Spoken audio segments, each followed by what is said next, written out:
you my slideshow presentation. I'm also going to include you on future, I get to be on YouTube too. So in case you miss it today or you fall asleep during the presentation, you can check it out later. So anyhow, I'm going to go ahead and get started. This disaster, as Ben said, is 4207. We've had 2 per year, so we've been extremely busy. There are new policies and new changes, especially when I get to the portion about how we get paid. We took it over from VTrans a couple years ago, and our finance team has a little bit different ways of the administrative, or send out the funding, so we want to make sure that you capture that today. This is for December 9th through the 12th. That is the incident period. That means any damages that your town or utility company or municipality had during that period would be eligible for federal assistance. You can still be working on repairs. We'll talk about deadlines for when those repairs need to be made as we go on in the slideshow. This is just an overview, the fact sheet. It was actually declared by the President on February 3rd, 2015. That's an important date to remember because there are deadlines for everything from that date, including, which I'll go over if everybody make sure you pick up one of these packets over there. If you don't have one, raise your hand and we'll get one to you.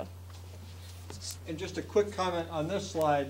It won't really show up elsewhere in the slideshow, but this is an event both for public assistance and for hazard mitigation. And what that means is that if it's, let's say, a $4 million federal share disaster, we look at 15% of that, or somewhere in the $500,000 to $1 million range of hazard mitigation funds that would be available for the state to make grants anywhere in the state to eligible communities, and that will probably be coming later this year. But it just means that if your community has a repetitive damage site or a need for an elevation or a buyout or something like that, there's going to be an additional opportunity, another grant cycle coming later this calendar year as a result of this disaster.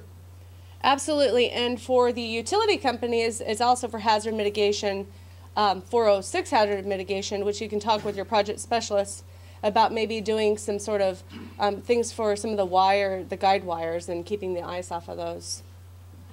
These are the designated counties that were declared. If your town is outside of one of those counties, you would not be eligible for federal assistance. There are certain thresholds we have to meet as a state to become declared, and there's also different county thresholds. I provided a map at the table. It's just kind of fun so that you know what your county has to get to in order to be declared. Caledonia also had damages, so you might hear from some of those towns. However, they did not meet that threshold to be declared. This is called the Public Assistance Grant Program. It actually is supplemental cost reimbursement. 75% is a state or the federal share, and then there's a state share, which is broken down to, based on your ERAF amounts. Does everybody know what ERAF stands for? It's Emergency Relief and Assistance Fund. And there are 5 different criteria to be made, and I'm going to let Ben speak briefly about that because he is the expert on ERAF. So this is a 75% federal share disaster. The 25% is split between the local community or applicant and the state, because the state of Vermont General Assembly appropriates money from the general fund to the Emergency Relief and Assistance Fund, which is a pot available to help offset some of the non-federal share. The ERAF rules changed effective October, and this is the first disaster under the new ERAF rule. And what the ERAF rule says is that the baseline for communities, and this does not apply to nonprofits, by the way. The ERAF is only for municipal entities. The baseline is now 7.5%. And a community can get 12.5%, or half of the non-federal share, by meeting 4 specific criteria, all 4 of them. Must have an emergency operations plan in effect, which is required elsewhere in state statute and for other state grants as well, so that's not a new mandate. Must have transportation codes and standards, local transportation codes and standards that are at least up to the 2013 template provided by VTrans. must be participating in the National Flood Insurance Program if you're in an area that requires that. 90% of communities do that. And the fourth one, and the highest bar, frankly, is to have a hazard mitigation plan in effect. Only 40-some-odd% of Vermont communities currently have hazard mitigation plans in place. We're just now making a big round of awards to the regional planning commissions so that they can support towns in developing hazard mitigation plans that meet FEMA standards. It's a lot for a small Vermont community, but those are the four. There's a fifth criterion, which is to basically limit development in your flood zones, which allows a community to potentially get to 17.5% state share. Only a fraction of Vermont communities are meeting that at this point.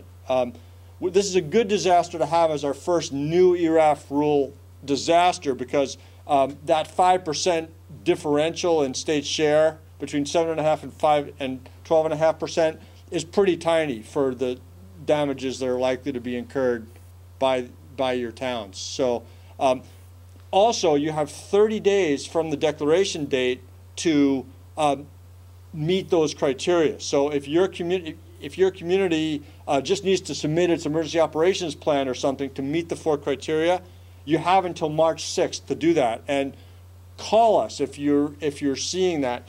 You can actually find your ERAF percentage from a website that's in this PowerPoint. It's at floodready.com. If you Google Flood Ready Vermont, you'll be able to type in your town's name and see the status of your various plans. You can actually see your codes and standards. It's a very good interactive site. I would encourage everybody to check out Flood Ready and look at your ERAF status for your community. Yeah, I might have jumped the gun. Usually I have Ben come up on that slide, but I rearranged some of my slides this morning because I felt different. So it's Friday the 13th. But yes, I do want to thank FEMA for being here. You know, if it wasn't for this declaration, all of our towns would have to upfront all the funding to clean these streets and all the debris up. So to get 75% from the federal government is a good thing. So, and even if you're getting that 7.5%, I have to say that that is more than some states. Some states get 0%. They have to actually upfront all the 25%. So this is the whole process from beginning to the end. We obviously have the disaster, and then what happens is we coordinate with our RPCs and the district techs in your communities to see if there's enough damages to request what's called a PDA, Preliminary Damage Assessment. And that's when we call out FEMA and we do a ride-along in certain communities. And you might have seen us in some towns and not in others. Every town obviously is going to be eligible if they meet the requirements. But we try to do a quick 1-week assessment to get to our thresholds that you'll see on that map I handed out. So it's just a quick assessment to look at the dollar amounts so we can make as many counties be allowed in the disaster as possible. And then the governor, after we combine all those numbers with FEMA, the governor will send up a request to the president, and it will hopefully get declared, as this one did. And then we hold what's called the applicant's briefing. And that's just a briefing where we get you to become an applicant. And that's when I'm going to go ahead and talk about your paperwork here. So everyone has this. This is the request for public assistance form, an RPA as it's also called. This has to be back within 30 days of the date of the disaster declaration. So that means I need it back in 2 more weeks from now. I believe it's 2 weeks. It's like March 5th.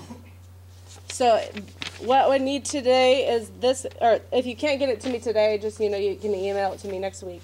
But if you could get it to me back today, because I know a lot of towns might leave here and forget about it. We have a lot of other things going on. I would hate for your town to not be included. It has happened. We had a couple, I think, in the recent disaster that submitted them late, or somebody thought the town clerk did it, someone thought somebody else did it. So just send it to me 10 times if you're not sure. If you send it to me via email, I will reply that I have received it. And what happens after that is that we get all these to FEMA, and they get them into their system, what's called EMI. That's also where all your projects are housed. And I'll talk a little bit about that right now. The next part is Emmy registration. This is something I strongly encourage all towns to participate in. It looks very cumbersome, but it's a simple process. It's just a click by click. Yes? A bonus point, what does Emmy stand for? What does Emmy stand for? Emergency Management Mission Integrated Environment. It's FEMA's database. Okay, now you can sleep good. Now that you know that. All right. But more importantly, this is where all your grants, your projects are written. And there is a scope of work written in that project that you are obligated to follow. And so if you want to make sure that you're checking and seeing what's in that grant, because we will have district techs go out and verify that the work is completed according to that scope of work written in that. Work closely with a project specialist. You'll be assigned a project specialist after these are entered, your RPAs are entered into Emmy. You'll be assigned a project specialist. We're thinking about 2 to 4 weeks out for those project specialists to be back or to be in town for the FEMA to get their teams up based on the number of applicants that we have. They work with that person closely. They will go over their projects with you, or your projects, I said, with them, and before that it goes into Emmy, so you don't have any surprises. So just follow this click by click. I will approve you so that you can go in and look at your projects there as well. The next sheet is just a public assistance fact sheet. Sometimes you hear things thrown out like, oh, that's a category A project, so that's a Z, or this will just explain a little bit more what those categories of work are and what public assistance is. Time extensions, that form's also in your packet, and I will talk to you a little bit more about that later. But what this is on your project worksheets up in the corner, it says POP date. That's period of performance. And that's typically also based on what category of work you have. So if you have any debris projects, does anybody have any debris work in here? Probably most of us. You have 6 months from the February 3rd, the date of the disaster declaration, to get it all cleaned up. If you feel like you can't get it cleaned up within that period, I can approve it to a certain extent a little longer, and then after that I have to go to FEMA for that. Kim, does anybody here represent an applicant that incurred damages in this event that were not either category F or category A or B, debris or emergency management? In other words, did anybody have permanent road repairs or anything like that as a result of this event? I had 3 broken windshields. Broken windshields? From trees while we were, Oh, from trees? from the trees while we were plowing the roads. Okay. I'll talk to you a little bit later. In our slideshow, it's very important. We'll talk about insurance documentation and everything that will need to be required. But for a time extension, make sure that you're looking in Emmy on those for your period of performance, so you know that when it's going to end. Especially like some ones with, we had Irene ones that were close or very close to that time extension, because we need it on town letterhead.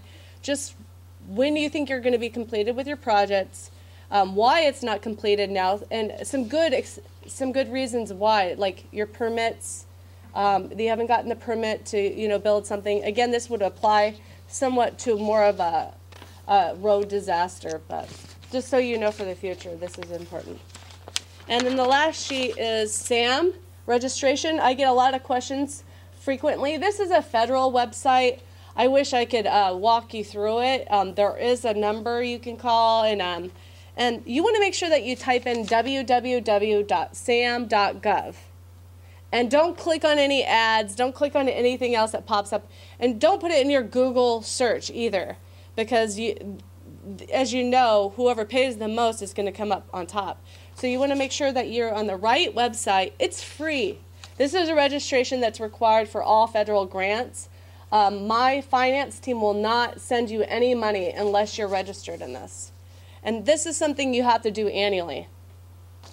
Federal grant requirement, we didn't make this up. Yeah. If they charge you $500 for registering, it's a rip-off. It should be free and easy. And our finance team will check this on the front end so that, you know, before they even issue you money, so that we don't have to take it back. It's easier to not give it to you to begin with. All right, so that's the end of all the paperwork. We talked a little bit about how the projects are formulated, and I'll go in a little more detail on what goes into those projects. Those get reviewed. They go through a process. It's all in EMI. You can see where they are in the review system. You can also see when they get approved. When they get approved and obligated, you know that soon you're going to be getting some sort of payment from us. It comes to us first, the state, after it's released from FEMA, and then we issue it out to you. Yes, you will have to ask for it. And there's paperwork that has to be filled out, and it's all in your subgrant agreement. I will go over that as well. One last time, well, probably not one last time, but this is close to the last time I'm going to say this. RPAs are due by March 5th. That form, if you want to become an applicant, we have to have it by March 5th. March 6th, you would not be allowed in the disaster. Please email them to myself. If you want to write my name, it's Kim period Canarecki, CANARECCI at state.vt.us. And there's the Flood Ready website that we already discussed about the ERAF share. I will email the slideshow out. Yes, ma'am? I was going to say, I have a printout for the Central Vermont region towns, if anyone's interested in looking at it. It was downloaded about a week ago, 2 weeks ago, so it's fairly up to date if you want to check your town status. Thank you, that's great. Great, thank you. And there are still some errors or time lags in the Flood Ready ERAF tracker. So if you know you adopted codes and standards last year and it says that you're not up in that criterion, let's correct it. Now's the time to correct it. After March 6th, it gets harder. Let us know. And check in your subgrant agreements, because it's going to have your ERAF share. If you feel like it's incorrect, let Karen, our finance team, and I know immediately. To actually get all your money, there's a certain criteria that must be met, and this is called the FEMA pyramid. You have to meet all the different criteria, which I'm going to go over briefly. Project thresholds. We have new project thresholds. It used to be $1,000 would be a minimum that you would have to have in damages. Now it's $3,040. So your town must have at least that amount of damages per project worksheet to be eligible. Does anybody have less than that amount? Okay. It depends how the project worksheets are written. Yeah, and most likely, I'll go over it a little bit, but debris will probably be written for the whole town. It won't be like a road by road. It'll be town-wide debris. They typically break up the projects when it's like roads, because there's different criteria for different roads, like there's culverts or bridges. So for this particular disaster, I believe all the category F will probably be in one project worksheet. And the A, for the most part, will be in another. The large project threshold is $121,600. So that used to be $68,500. This is really good for us, I believe. Has anybody done a closeout? Yeah, does anybody like a closeout process? No. It's a very long process, and it takes a long time to get your money. I just heard someone that, saying to me, oh my gosh, this is taking forever to get my closeout money. And absolutely right. Not only is, smalls are paid based on an estimate, like FEMA will come into town, write a project worksheet up. It could be an estimate, and then they also, whatever work you've already done, put that in there as well. And then they write it, wipe their hands, and they're done.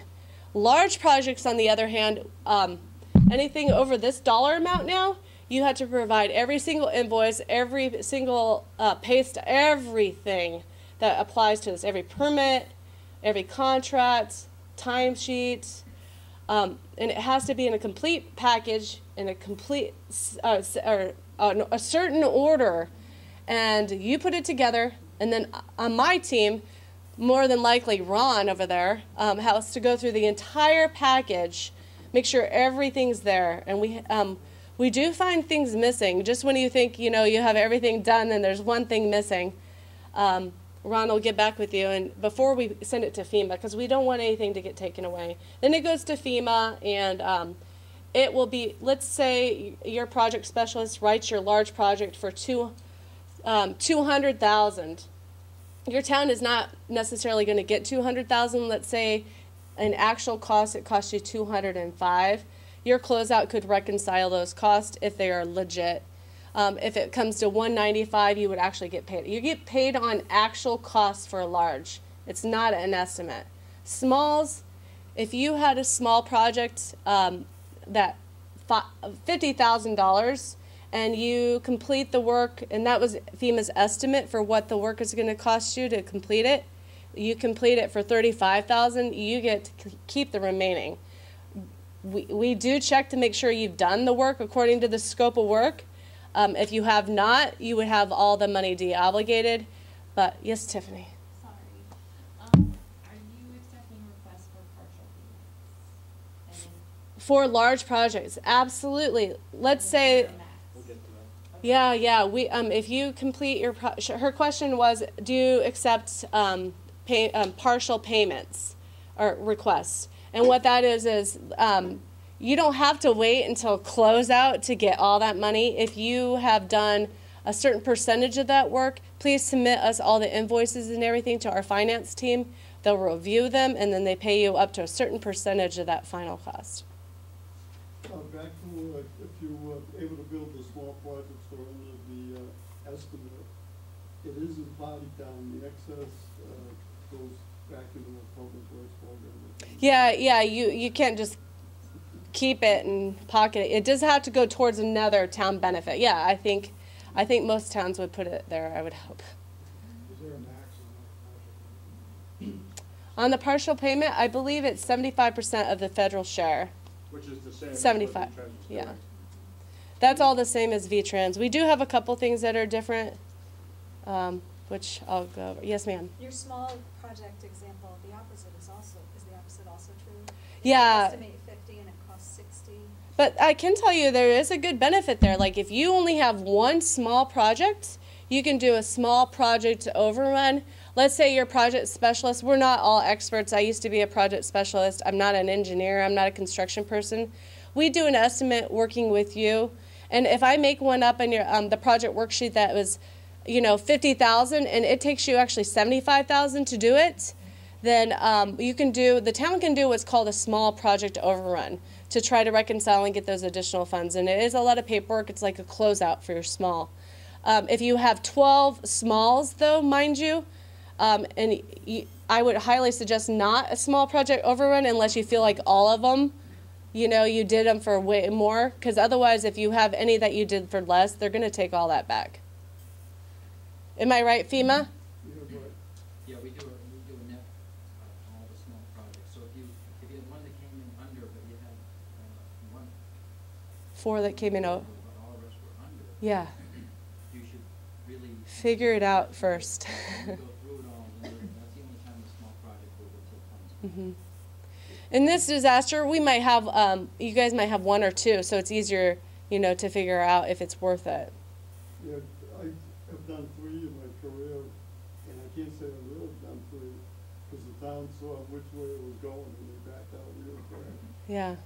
So usually if there's an overrun in one, there's more underruns in the others. This is all true. That said, this disaster should be relatively easy for just about everybody here for 2 reasons. Number one, most of the towns are going to be under the small project threshold. It's going to be one small PW, which is going to be, or possibly 2, covering the work that's already been done based on actual cost, plus an estimate of the work that remains to be done when and if the snow melts, based on an estimate of cubic yards of debris, and that'll be it.